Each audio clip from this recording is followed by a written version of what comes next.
عزیز طلباء السلام علیکم۔ جماعت سال دوم باب نمبر 1 تعارف قرآن۔ تو قرآن کا لفظ جو ہے وہ قراءت سے مشتق ہے، جس کے معنی پڑھنا، تلاوت کرنا، جمع کرنا کے ہیں۔ قرآن مجید کے مختلف نام ہیں۔ قرآن کو قرآن مجید بھی کہتے ہیں، قرآن شریف بھی کہتے ہیں، اور قرآن پاک میں کئی نام مذکور ہیں۔ قرآن کو فرقان بھی کہا گیا ہے، قرآن کو ذکر بھی کہا گیا ہے، اور قرآن کو نور بھی کہا گیا ہے۔ اور قرآن مقدس دین اسلام کی وہ مقدس اور مرکزی کتاب ہے کہ یہ قرآن اللہ کا کلام بھی کہلاتی ہے، اور قرآن مقدس جس چیز کے ساتھ اس کی نسبت ہو جاتی ہے تو وہ چیز، چاہے وہ شخص ہو، چاہے وہ مہینہ ہو، چاہے وہ کوئی گھڑی ہو، کوئی ساتھ ہو، کوئی کپڑا ہو، کوئی دل ہو، جس چیز کے ساتھ قرآن کی نسبت ہو جاتی ہے تو قرآن مقدس ہونے کی وجہ سے اس چیز کی بھی عظمت اور قدر بڑھ جاتی ہے۔ کیوں کہ جس ذات کی طرف، جس ذات کا کلام کہلایا جاتا ہے کہ یہ اللہ کا کلام ہے، تو اللہ کا کلام قرآن مقدس کہ جس مہینے میں نازل ہوتا ہے اس مہینے کی قدر و منزلت اور عظمت دوسرے مہینوں سے بڑھ جاتی ہے۔ کہ فرمایا قرآن پاک کو رمضان المبارک کے مہینے میں نازل کیا گیا، تو رمضان المبارک باقی مہینوں کا سردار، اور پھر قرآن مقدس جس رات میں اس کا نزول ہوتا ہے تو اس رات کی عظمت بڑھ جاتی ہے کہ فرمایا انا انزلناہ فی لیلۃ القدر، لیلۃ القدر خیر من الف شہر، کہ اس قرآن کو لیلۃ القدر میں نازل کیا گیا، اور اس رات کی عظمت اور فضیلت کو بیان کیا گیا ہے کہ 1000 مہینوں سے یہ بڑھ کے ہے۔ اور پھر قرآن مقدس جس نبی پہ نازل کیا گیا، حضور نبی کریم صلی اللہ علیہ وسلم پہ نازل ہوا،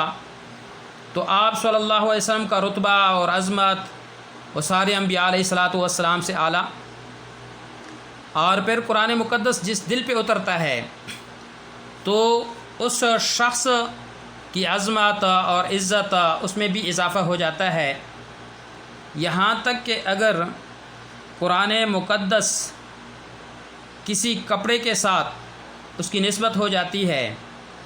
کہ جس سے غلاف بنایا جاتا ہے قرآن پاک کی حفاظت کے لیے، تو ہم دیکھتے ہیں کہ وہ غلاف، وہ کپڑا، وہ بھی اگر زمین پہ گر جاتا ہے تو مسلمان اس قرآن کی تقدس کی وجہ سے اس کپڑے کو اٹھاتا ہے، اس کو چومتا ہے، اور اس کو عزت کی پاک جگہ پہ، مقام پہ اس کو رکھتا ہے۔ تو قرآن مقدس اللہ تبارک و تعالیٰ کا کلام، اور وہی کے ذریعے حضور نبی کریم صلی اللہ علیہ وسلم پہ اس کا نزول کیا گیا، اور فرشتہ جبرائیل اس قرآن مقدس کو نازل کرنے والے ہیں، اور اللہ تبارک و تعالیٰ نے خود اس کا نام قرآن رکھا ہے۔ فرمایا انا نحن نزلنا علیک القرآن تنزیلا، کہ بے شک ہم نے تم پہ قرآن مجید کو توڑا توڑا کر کے نازل کیا ہے۔ حضور نبی کریم صلی اللہ علیہ وسلم مکہ مکرمہ سے باہر غار حرا میں جایا کرتے تھے، وہاں کئی دن تک قیام فرماتے۔ تو عمر مبارک کا 41واں سال تھا، آپ صلی اللہ علیہ وسلم اپنے معمول کے مطابق غار حرا میں تشریف فرماتے کہ اچانک غار کی تاریکی روشن میں بدل جاتی ہے، تبدیل ہو جاتی ہے۔ جبرائیل امین جو انبیاء علیہ السلام کی طرف وحی لایا کرتے ہیں، وہ غار کے دہانے پہ ظاہر ہوتے ہیں، اور آپ صلی اللہ علیہ وسلم سے مخاطب ہیں کہ یا محمد اقرا، کیا محمد صلی اللہ علیہ وسلم پڑھیے۔ تو آپ صلی اللہ علیہ وسلم جواب میں کیا فرماتے ہیں کہ ما انا بقاری، میں پڑھا لکھا نہیں ہوں، میں پڑھنا نہیں جانتا۔ 3 مرتبہ ایسا ہوتا ہے، یہی سوال و جواب ہوتا رہتا ہے۔ چوتھی مرتبہ جبرائیل امین آپ صلی اللہ علیہ وسلم کو پکڑ کے سینے سے لگاتے ہیں اور اللہ تبارک و تعالی حضور نبی کریم صلی اللہ علیہ وسلم کا سینہ قرآن پاک کے لیے کھول دیتے ہیں، اور سورۃ العلق کی ابتدائی 5 آیات کا نزول ہوتا ہے جو سب سے پہلے وحی کہلاتی ہے، اور وہ قرآن پاک کی آیات کیا ہیں؟ اقرأ بسم ربک الذی خلق خلق الانسان من علق اقرأ وربک الاکرم الذی علم بالقلم علم الانسان ما لم یعلم۔ کہ اقرأ بسم ربک الذی خلق، پڑھیے اپنے رب کے نام سے کہ جس نے انسان کو پیدا کیا، اور خلق الانسان من علق کہ انسان کو جمے ہوئے خون سے پیدا کیا۔ اقرأ پڑھیے وربک الاکرم کہ تیرا رب سب سے زیادہ عزت والا ہے۔ الذی علم بالقلم کہ جس نے قلم کے ذریعے سے علم سکھایا۔ علم الانسان ما لم یعلم کہ جس نے انسان کو وہ سب کچھ سکھایا کہ جو وہ نہیں جانتا تھا۔ تو آپ صلی اللہ علیہ وسلم نے بھی حضرت جبرائیل علیہ السلام کے ساتھ سورۃ العلق کی یہ ابتدائی 5 آیات پڑھیں۔ یہ وحی تھی اور آپ صلی اللہ علیہ وسلم کی نبوت کا آغاز تھا۔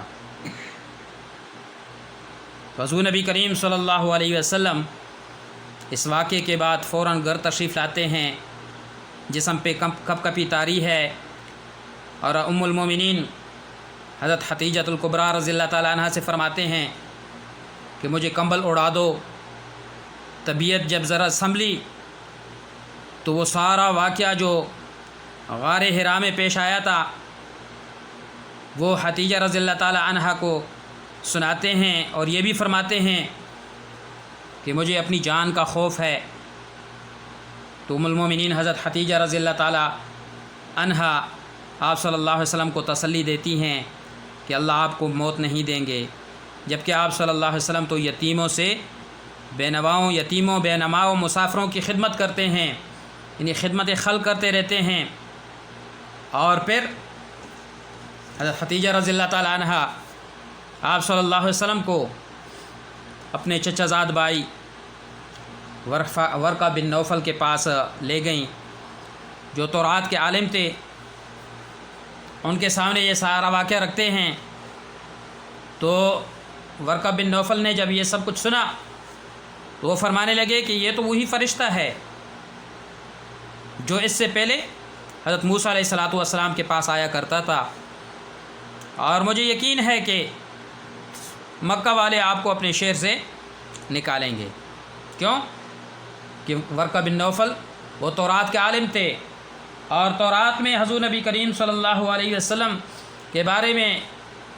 انہوں نے پڑھا تھا کہ آخری ایک نبی آئیں گے، اور پھر آپ نے وہ نبی کی جو قوم ہوگی وہ ان کے ساتھ یہ حشر کریں گے۔ تو جو ہی نبی کا وحی کا نزول ہوتا، قرآن پاک کی آیات نازل ہوتی، کبھی 1 آیات، کبھی 2 آیتیں، کبھی 10 آیتیں، کبھی کوئی پوری سورت۔ تو اس کا طریقہ یہ تھا کہ آپ صلی اللہ علیہ وسلم وہ وحی انبیاء علیہ السلام کو سناتے، اور اس کا مطلب وہ بھی ان کو سمجھاتے، معنی بھی سمجھا دیتے تھے، اور پھر بعض صحابہ کرام رضوان اللہ علیہم اجمعین ان الفاظ کو، قرآن پاک کو، اس وحی کو زبانی یاد کر لیتے تھے، اور بعض صحابہ کرام رضوان اللہ علیہم اجمعین وہ قرآن پاک کی وہ وحی، وہ آیات، وہ صورت وہ تحریر میں بھی لے آتے تھے۔ اور قرآن پاک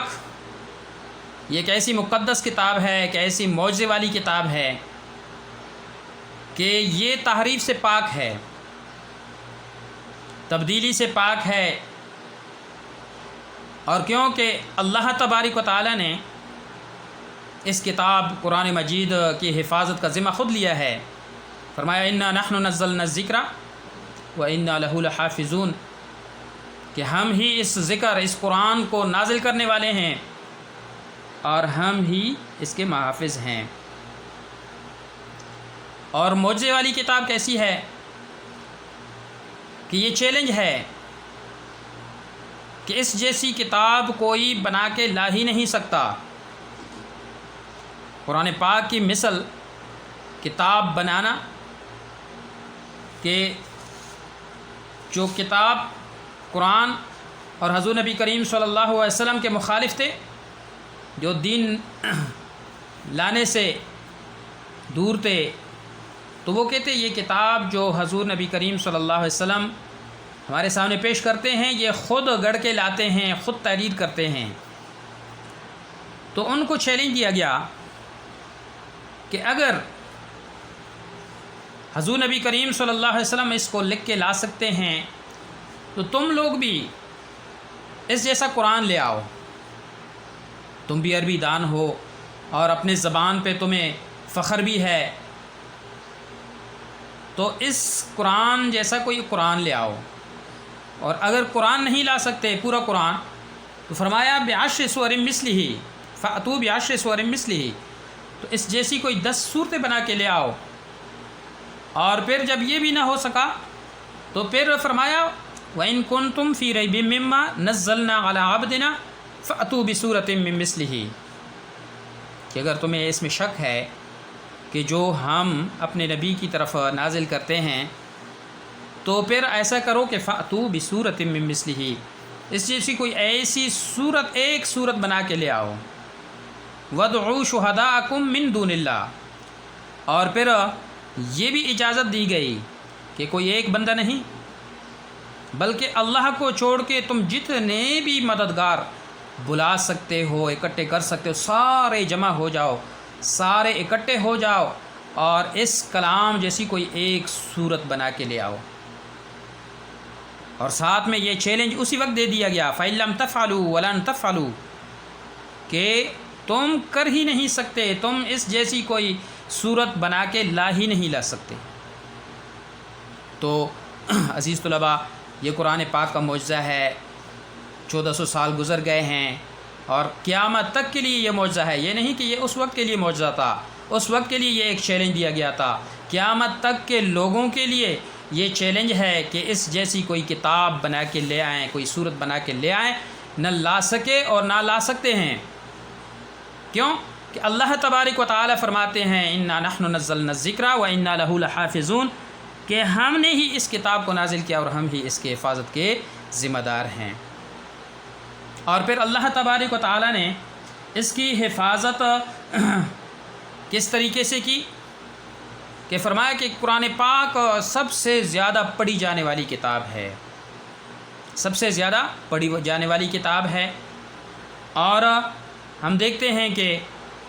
دنیا کی کوئی بھی کتاب، کوئی بھی دلچسپ کتاب، کوئی ناول، کوئی ڈائجسٹ، کوئی بھی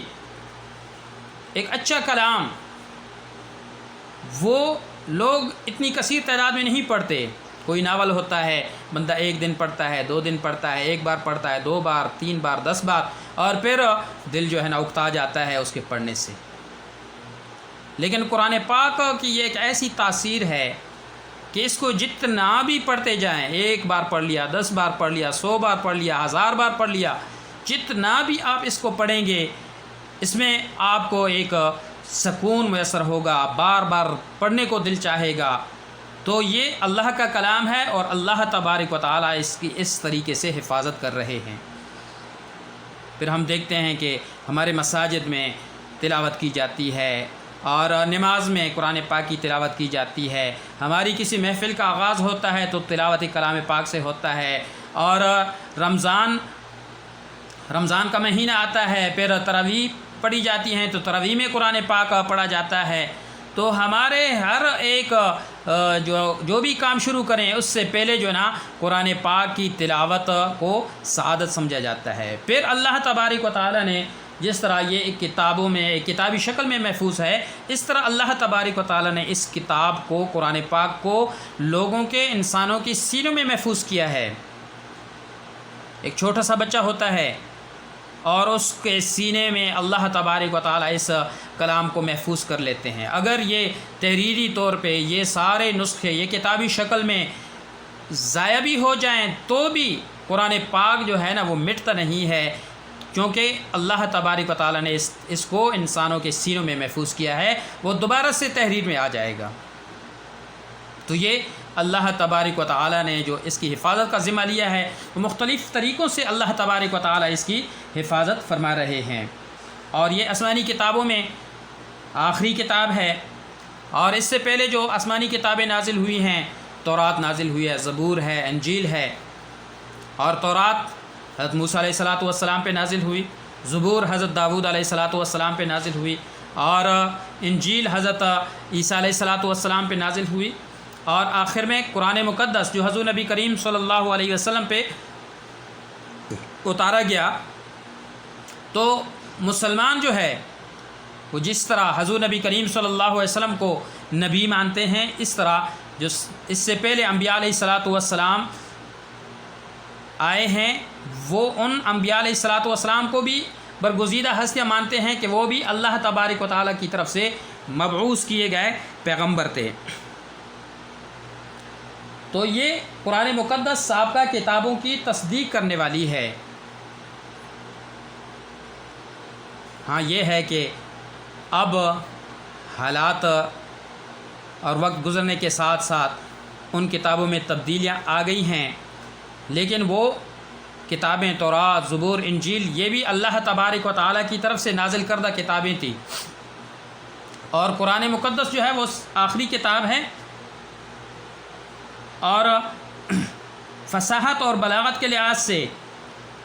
تمام عربی کتابوں میں اعلیٰ ترین کتاب ہے۔ اور قرآن مقدس 114 سورتوں پہ مشتمل ہے، اور 114 سورتوں میں ان کو 2 درجات میں تقسیم کیا گیا ہے، بعض مکی صورتیں کہلاتی ہیں، بعض مدنی صورتیں کہلاتی ہیں۔ تو مکی صورتیں وہ صورتیں کہلاتی ہیں کہ جو صورتیں حضور نبی کریم صلی اللہ علیہ وسلم کے مکہ سے مدینہ ہجرت کرنے سے پہلے، یعنی ہجرت سے پہلے قرآن پاک کا جو حصہ نازل ہوا، جو صورتیں نازل ہوئی، وہ مکی صورتیں کہلاتی ہیں۔ اور جب حضور نبی کریم صلی اللہ علیہ وسلم مکہ سے مدینہ ہجرت کر گئے، تو ہجرت کے بعد قرآن پاک کا جو حصہ نازل ہوا، جو صورتیں نازل ہوئی، وہ مدنی صورتیں کہلاتی ہیں۔